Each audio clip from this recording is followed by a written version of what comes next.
Hello friends, स्वागत है आपका आपके अपने YouTube channel online education focus पर।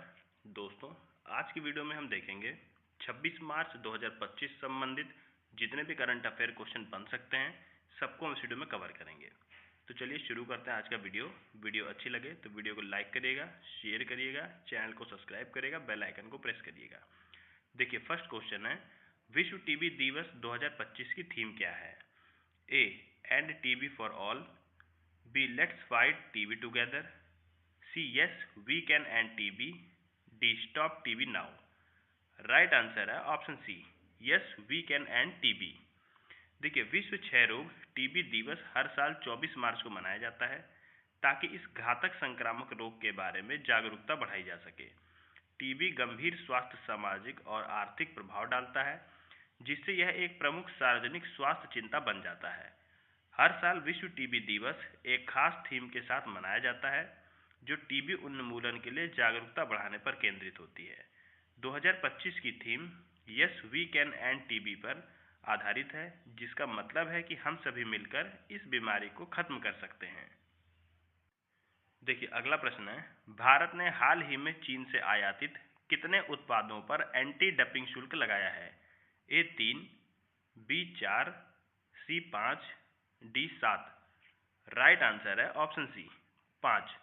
देखिए, घरेलू उद्योगों को अनुचित रूप से कम कीमत वाले आयात से बचाने के लिए भारत ने चीन से आयातित 5 उत्पादों पर एंटी डंपिंग शुल्क लगाया है, जिसमें soft ferrite core, vacuum insulated flask, aluminium foil, trichloro isocyanuric acid और पॉलीविनाइल क्लोराइड पेस्ट रेजिन शामिल है। इन उत्पादों को चीन द्वारा उनकी सामान्य बाजार कीमत से कम पर निर्यात किया जा रहा था, जिससे भारतीय निर्माताओं को नुकसान हो रहा था। वाणिज्य मंत्रालय के अंतर्गत व्यापार उपचार महानिदेशालय की सिफारिश पर यह शुल्क लगाया गया है, जो 5 वर्षों तक लागू रहेगा ताकि निष्पक्ष व्यापार सुनिश्चित किया जा सके।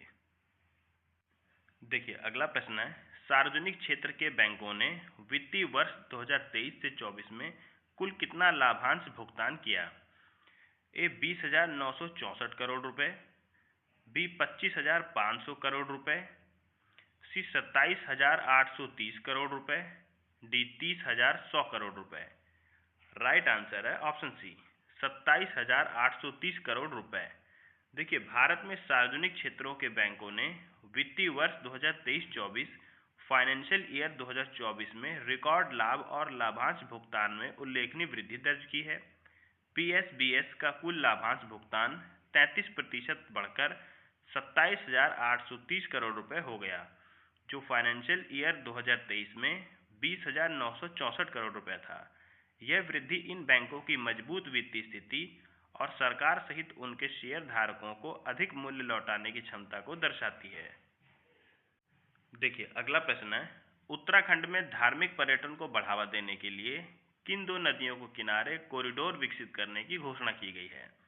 ए गंगा और यमुना, बी गंगा और शारदा, सी कावेरी और गोदावरी, डी नर्मदा और ताप्ती।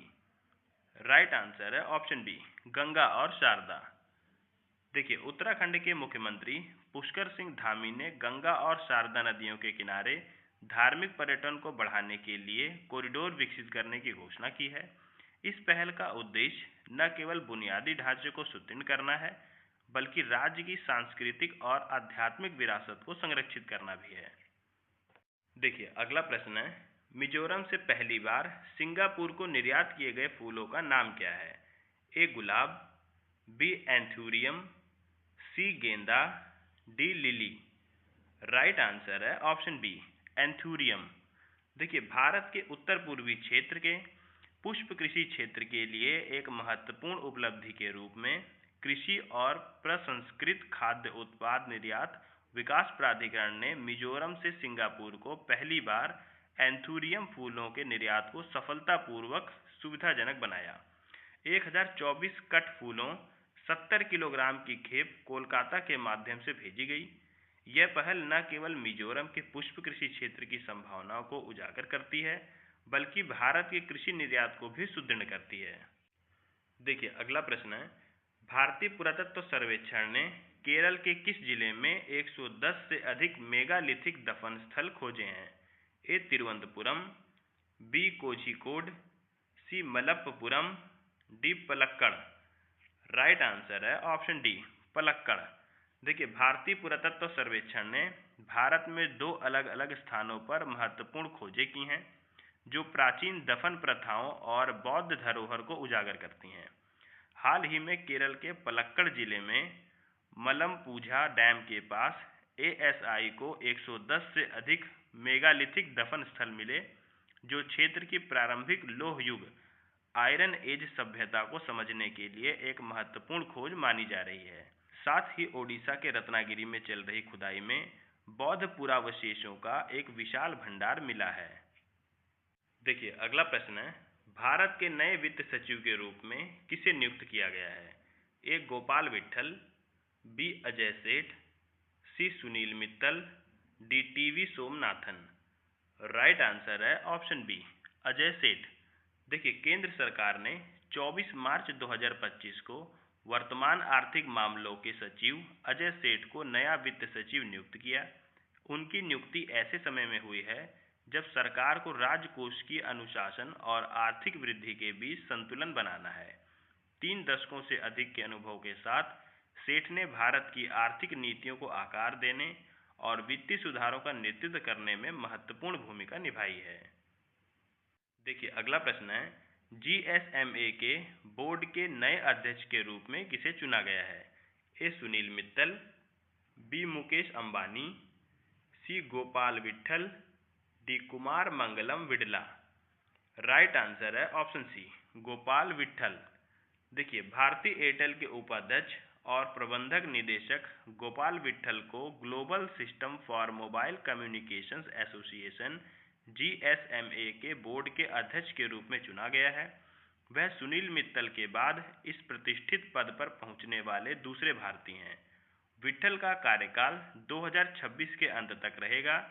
GSMA वैश्विक दूरसंचार उद्योग का प्रतिनिधित्व करता है जिसमें दुनिया भर की 1100 से अधिक टेलीकॉम कंपनियां शामिल हैं।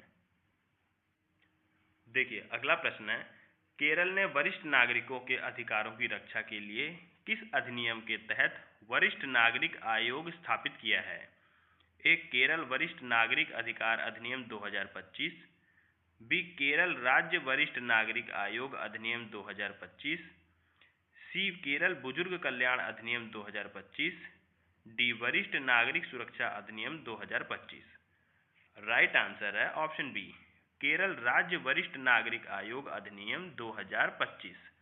देखिए, केरल भारत का पहला राज्य बन गया है जिसने केरल राज्य वरिष्ठ नागरिक आयोग अधिनियम 2025 पारित कर वरिष्ठ नागरिक आयोग की स्थापना की है। यह एक वैधानिक निकाय है जिसका उद्देश्य बुजुर्ग नागरिकों के अधिकारों और कल्याण की रक्षा करना तथा नीति निर्माण में सलाहकार की भूमिका निभाना है। यह पहल केरल के वरिष्ठ नागरिकों की सुरक्षा, पुनर्वास और सशक्तिकरण के प्रति प्रतिबद्धता को दर्शाती है। देखिए, अगला प्रश्न है, बैंकों की परिसंपत्तियों की ई नीलामी के लिए जनवरी 2025 में शुरू किए गए नए पोर्टल का नाम क्या है? ए ई बैंकरे, बी बैंकनेट, सी नीलामी प्लस, डी विथनेट। राइट आंसर है ऑप्शन बी बैंकनेट। देखिए, बैंक ई नीलामी के माध्यम से प्राप्त बिक्री मूल्य को बढ़ावा देने के लिए वित्तीय सेवा विभाग ने सार्वजनिक क्षेत्रों के बैंकों PSB से उनके ई नीलामी प्लेटफॉर्म को फिर से डिजाइन करने का अनुरोध किया था। प्लेटफॉर्म ई बिकेरे को 28 फरवरी 2019 को लॉन्च किया गया था। 3 जनवरी 2025 को बैंकनेट नामक एक नया ई नीलामी पोर्टल शुरू किया गया था। तो फ्रेंड्स, यहाँ पे हमने 26 मार्च 2025 संबंधित जितने भी करंट अफेयर क्वेश्चन बन सकते थे सबको देख लिया और यहीं पे हम वीडियो का एंड करते हैं। वीडियो अच्छी लगे तो वीडियो को लाइक करिएगा, शेयर करिएगा, चैनल को सब्सक्राइब करिएगा, बेल आइकन को प्रेस करिएगा जिससे मेरी आने वाली हर वीडियो का नोटिफिकेशन आपको मिलता रहे। मिलते हैं फिर अगली वीडियो में, तब तक के लिए जय हिंद, जय भारत।